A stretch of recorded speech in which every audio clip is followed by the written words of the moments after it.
Hi, and welcome to Real Life with Jenny. Grab your favorite snack and favorite drink, and let's get started. Today, I am drinking toasted coconut almond bark black tea, which is my fave, out of my strong, courageous, beautiful mug, and I'm eating some fresh cherries, which remind me of Rome. I know, how could life get any better? Well, let's get real. Things have been a little strange out in the real world right now in my little cocoon of my home. It's been a little weird too. We're on top of one another and beginning to drive each other crazy. It has been many months now since we've really been out and about. But like I said in a couple episodes, we do live in a trailer and we love our trailer. We've been here for 20 years. We bought it in our 20s and we tried to sell it a couple times. We weren't able to sell it. Long stories. Maybe sometime we'll get into that. And so we've just decided to stay. We really love it. It is ours and we've made it ours. The only problem is we don't have levels. So a lot of people that have homes have multi-levels in their home. So with 3 people, it would be very easy to not run into one another. Yeah, not in a trailer. We are like sitting on top of one another. It seems like all the time. So we have 3 bedrooms, which is a huge blessing for us because we only have one child. And so she has a bedroom, we have a bedroom, and then our 3rd bedroom, we used to call the play and pray room. It was a place that my husband would go to pray, I would go to do my devotions or seek some solitude, and my daughter used as a playroom. So when she was playing, normally I was, doing something else. I wouldn't say I was always praying, but we called it our play and pray room. Now she's a little bit bigger and having a playroom is no longer cool for teenagers. Interesting fact, I didn't know that, but now I do. Playrooms are no longer cool, so now we call it our lounge. Really, it's the exact same room. I don't think anything other than the toys have been put away, and they are secretly put in the closet if they were important or given away to somebody else. So we share this room, my daughter and I mostly. My husband has his own workspace that he works at in the front of our house. I know, it's not, at our house, it's front and back. It's not first or second level, main level. It's front or back. Anyway, we share the space, and that's really a nice thought when you are working outside the home. It's a great thought to share a room with your daughter, but when your life all of a sudden is working from home and she doesn't want to be in her bedroom, you're in the same room a lot. So I started thinking okay, what are we going to do? Because I don't want to work in the same space my husband is, because then all we do is talk and we don't actually get work done, because we actually kind of like each other. Don't tell anybody, but the 2 of us could just sit and talk for hours and then forget that we were supposed to have been working. But that's okay. I really like him. He's got interesting things to say. So I started thinking about a space that we have in our home. So in the back of our home is our master bedroom. And when I say master bedroom, I mean regular size bedroom. We do live in a trailer. It's okay. And it used to have this big corner tub. It was burgundy and I loved it when we moved in. It was my favorite thing. I was like, a big burgundy tub? Yeah. Then about 15 years into living in the home, having used it probably 15 times, if I was being generous, we decided to pay a guy $100 to come in and cut it out and take it away. And we were going to use that space for something magnificent. We had grand plans. Okay, there were no grand plans. There was only Pinterest plans. I was on Pinterest, what should we do?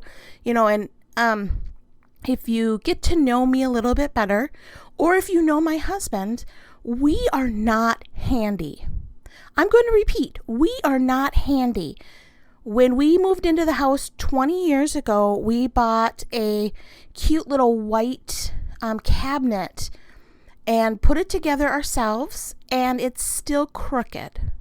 I don't know how to fix it. I don't know why it's crooked. I don't know why the doors don't fully close, but they don't.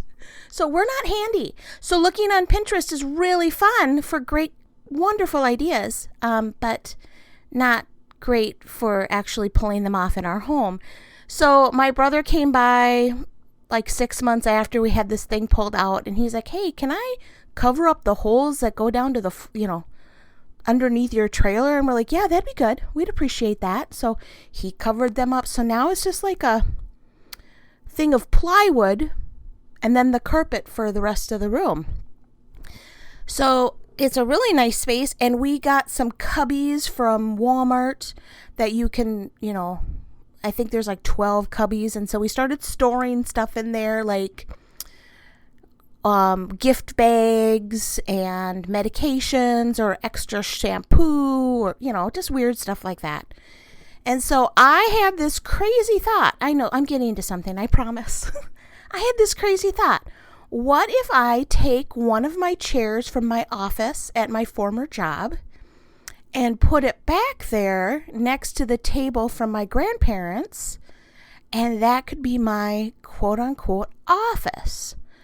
Well, if you follow me on Real Life with Jenny, I'm going to take a picture and show you what it's like. I showed a picture to my mother-in-law, and she said, oh, that's cozy. I think that'd be a really good, I can put my legs out. It's about that long. It's a very small space. But that's my new office, so I can have my own space. Now, okay, you're like, well, that's really interesting, Jenny. Woohoo. Well, it's really not. But it really leads into what I've been thinking about for a couple weeks now. I was in the middle of the night one night and just kind of trying to fall asleep, and like, Lord, I would like at night, you know how that hamster wheel goes on in your head, and all of a sudden the thousands of things that you forgot to do that day start running over and over in your head, and then doubt starts creeping in, like, wait, did I eat too many pieces of cheesecake today? Oh no, maybe tomorrow I better work out better. You just okay, that never happens. I'm never like, oh, I should work out harder tomorrow. That's a lie. That actually never runs through my head. But the maybe eating too many pieces of cheesecake does. Let's just be honest. But the doubts start running through my head. So what I've tried to do at night is kind of refocus and not have the hamster wheel going of like all the doubts and the fears and, different pieces running over a conversation that maybe I said something stupid in over and over and over. So I've tried to refocus what I'm thinking about. So I was praying about the podcast. Like, Lord, what should I be speaking on? I got nothing interesting to say most of the time, so I need some inspiration. And he dropped in 3 words into my head. Old tea bags. And I was like, okay, I'm hoping that that's 2 a.m. inspiration and not like real inspiration, Lord, but it stuck with me. And so it's kind of been like reeling around in my head, old tea bags. So if you've been listening to the podcast, I love tea. Kind of fell in love with it when we were in Sri Lanka. That's where my husband's family is. And because you have to drink it, I just fell in love with it. So it's a vacation reminder. It reminds me of a place that I left my heart at.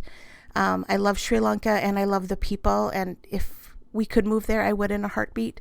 But that's not God's plan right now. We're going to stay in our trailer. For those who just got excited that I was moving somewhere, I'm not, sorry. But I fell in love with tea, and I'm really a frugal lady. I think I'm a cheapskate, actually. And so I will drink 2 cups of tea with the same tea bag. I can't see a raise of hands, but I'm guessing there's a couple of us out there. But I started thinking about that and like my old tea bags, and I don't do anything else with them. You see these videos where you can like do all kinds of amazing things with all your leftovers. And yeah, I don't do that. I throw them away. But I started thinking about old tea bags and how if I had a friend over, I would never have them use the tea bag again. I would give them a new one. And that I just started like, oh, I would probably, if I had a friend over and we had some tea, I would say, hey, take a new tea bag. Don't use the old one. It's fine. But for me, it's okay to use the real tea bag. So I was just thinking this over, and my daughter and I take walks, and she was like, hey, Mom, I'm finishing up my mission statement for life. Yes, she has a mission statement, which I'm super proud of her for. I still am working on my mission statement. I'm not real sure what my mission is, which is maybe why we're talking about this today. But her mission statement is love God, love people, love yourself. And then there's some scripture verses with it. That's the love people, love God, and love yourself is really what we're going to talk about. The rest is pretty inspiring, but that's her main thing. And so I remember when she was little, we had a long conversation about the Bible verse, love your neighbor as yourself, and how probably 20 years ago, maybe even longer, God put that in my heart and said, you can't love others unless you love yourself. And quite often in life, we have no self-love, and we do not take care of ourselves, and we tend to give the better things to other people. Now, not everybody does that, but I struggle with that. So I started thinking about self-love and old tea bags. And the main thing that kind of scares me with self-love is, are people going to think that I'm selfish?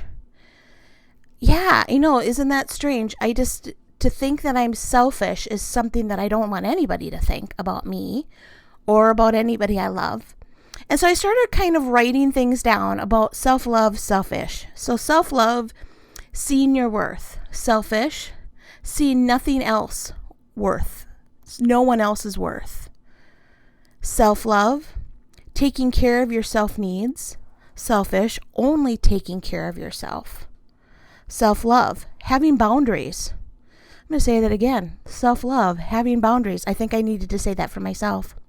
Selfish, avoiding other people's boundaries. Self-love, setting a pace to push myself, but not be drowned. Selfish, setting a pace just to get ahead. Self-love, always allowing yourself to invest in others. And selfish is only taking from others. I know those are kind of simple, but those are just the thoughts that I started having. And when I talk about self-love, it's something that we all kind of go, ooh, I'm not real sure how I feel about that, because it could be selfish. It could be a little egotistical, become like your world evolves around yourself. And so I asked my daughter, I know it's like my daughter's like speaking into my life. It's kind of crazy, but I was like, so what do you think about self-love? Tell me a little bit about your thoughts as a teenager. What's your thoughts on self-love? And she quoted a bunch of scripture at me, which was really great. And I wish I would have written them down, and maybe should have asked her before I started this. But she told me a Bible verse about, first of all, we are fearfully and wonderfully made by the Lord, which I truly believe that God fearfully made us, that he didn't just throw us together. He thought about it. He was very sure of what he was doing, and that it was wonderful and really thoughtfully made. So I think that that's really important to remember, that no matter what you look like or what your purpose is in life, God has made you to be a person that is going to make a difference in the world around you.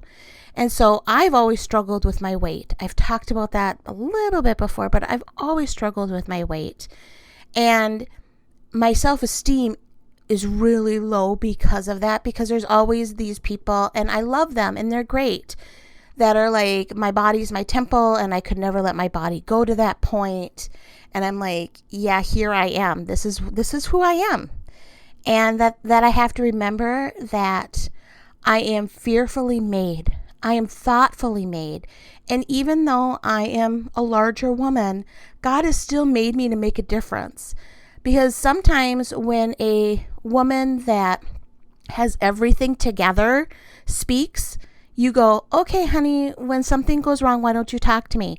Well, here I am, and there's not much going right. So listen to me, But God's still in control, and I think that's the key. Anyway, I'm getting off topic. Let's go back to self-love. And her other Bible verse was about how the Lord died for our sins, and he made us righteous. I am paraphrasing like 3 verses that she quoted to me, but she's like, our self-love doesn't come from us, and doesn't come from the things we've done, and doesn't come from the accomplishments we've made. She said our self-love comes from what God has done for us. We can love ourselves because the Lord loved us, and the Lord has given us things. And I was like, okay, I was just asking a simple question, not like a theological question. But here we are. But it's true. I mean, we can love ourselves and take care of ourselves because the Lord loved us and because he has made us who we are. So I just started like, okay, how do I love myself?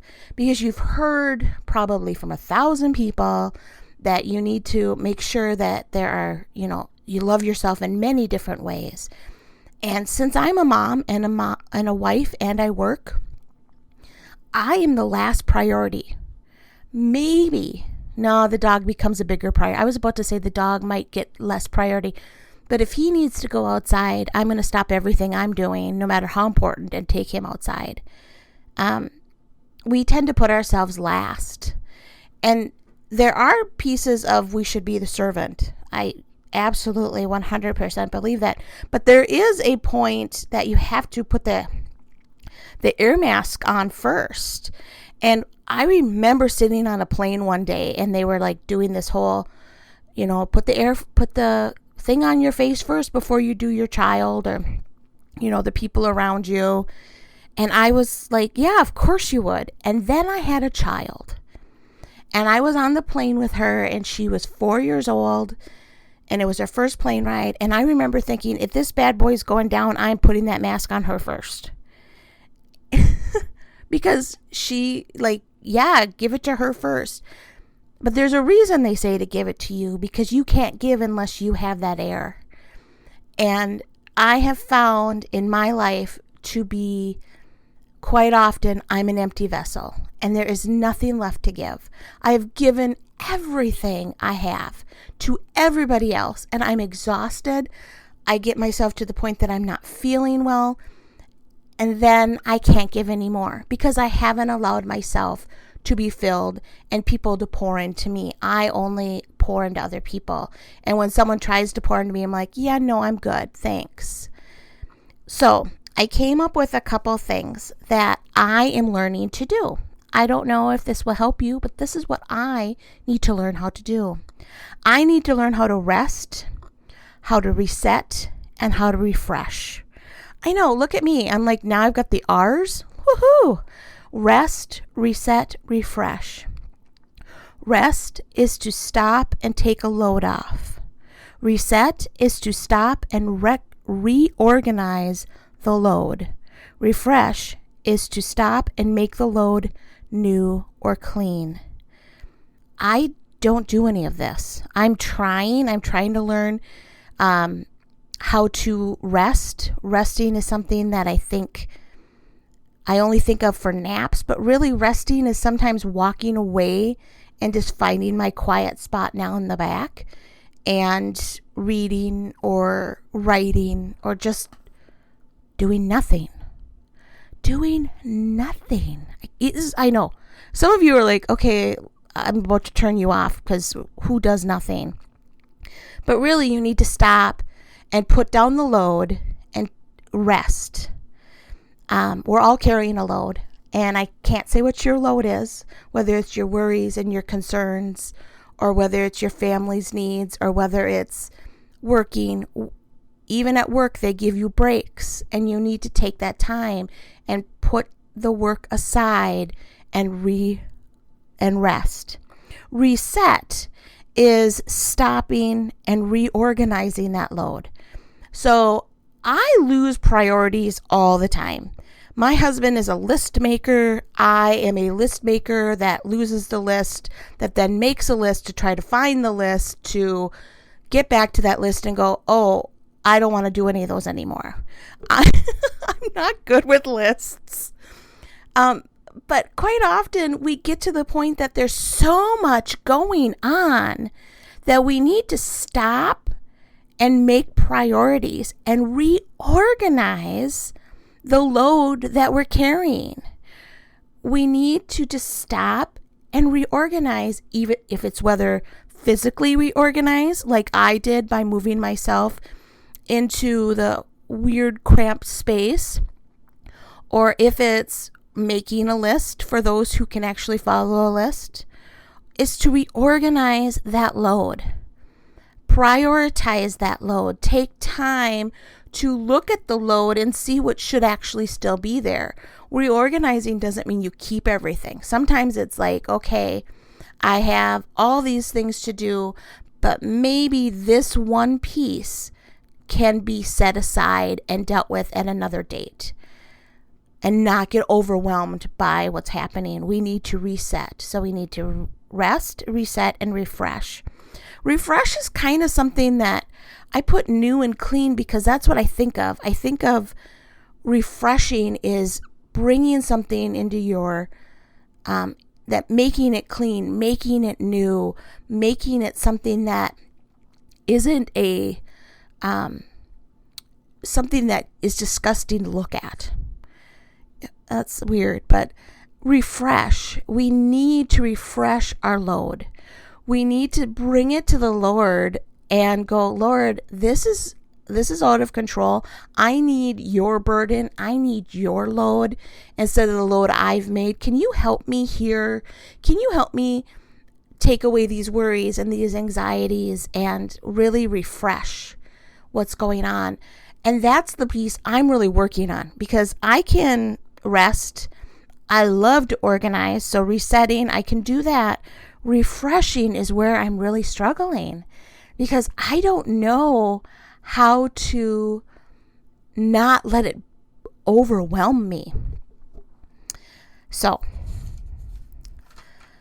we're going to talk a little bit about tea. To me, tea is something that you have to sit and stop and do. There are a couple people that are hardcore that can take their tea and run errands all day long. Really, tea time, when you go to somewhere that has tea time, okay, anyway, we'll get there in a minute, but tea time is a time to stop and sip on tea. No one would gulps tea. I mean, maybe a couple people do hot tea, not normally, but it's really a time to sip and relax and breathe in the aroma. How many people in the morning, maybe I'm not a coffee drinker, but the smell of coffee, like it makes me want to drink it because there's such an aroma that we need to take the time to breathe in the aromas of life. And that's what tea is for me. It's an aroma. It's a quiet time for me to set and refresh and rest. So what I'm going to ask you today to do is try to find something simple. I'm not saying let's reorganize, like let's all sit down for the next 25 days and reorganize all of our lives. What I'm going to ask you to do is take something simple, like for me, I'm going to take a cup of tea when we're done here, and I'm going to sit and just meditate on what the Lord has for my load. And say, Lord, here are the things I'm struggling with. We are on top of one another right now. Lord, we are waiting for your financial miracles to happen in our lives. I am looking for a job, just different things that I'm carrying. And I'm going to set those before him. How I'm going to do it is I'm going to write them down and to say, Lord, here's my load. I need to give it to you, and I need you to refresh it and make it new and help me organize it, because my organization is not working It's causing the hamster wheel, Lord, so I need you to step in and help me. So I'm going to ask you to try to find something that you can set some time aside. It's probably only going to be 5 minutes. I'm not telling you to do an hour. Not many of us have an hour. 5 minutes, hide in the closet, grab a bag of chips, and just write, Lord, here's my loads. Sit in the car, quote unquote, run an errand, and park on the side of the road and say, Lord, here's what I've got. And I'm drinking my Coca-Cola in the car going, Lord, I need you to help me refresh the load that I have right now. That is all I have for you guys today. I hope it was something that you can take and really get into your life. Maybe make it a pattern. I know asking 5 minutes a week might be a little hard, but 5 minutes may make a difference on that stress and anxiety that we all have. You can check me out at Real Life with Jenny on Facebook, and I'm going to put a picture up there of my office, quote unquote new office. We'll see how that goes. Connect with me there. I would love to hear your stories and what's going on in your life. This is a place that I want you to feel like you can be real. You can also find me on christconnection.cc/Jen. That's where all of my information is. You can book something with me, and I can come out and share with the ladies in your church. Or anything that you're looking for, please feel free to connect with me. I hope you all have a great week and take that time to figure out how to refresh in the Lord.